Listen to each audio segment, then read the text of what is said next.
আমরা যাবো কনফার্ম, চল একটা ট্যুর প্ল্যান করি।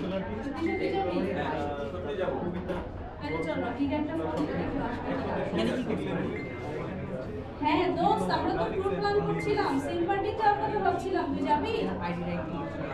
কি কর তোরা ট্যুর প্ল্যানিং করতেছস, আগে জানাবি না? আমি তো অবশ্যই যাবো, কেন যাবো না? তো হঠাৎ তোরা ট্যুর প্ল্যানিং করছিস, আমি মানুষ তাহলে একটা কাজ কর, মুন্নাদের একটু ফোন দিয়ে দেখ ওরা যাবে কিনা। ঠিক আছে ঠিক আছে, অবশ্যই, কেন যাবো, সব বন্ধু বান্ধবের সাথে যাবো। হ্যালো মুন্না, কই তুই? শোন, আমরা সব বন্ধু বান্ধব মিলে ঠিক আছে, আমরা ট্যুর প্ল্যানিং করতেছি, আর সবাই যাবি?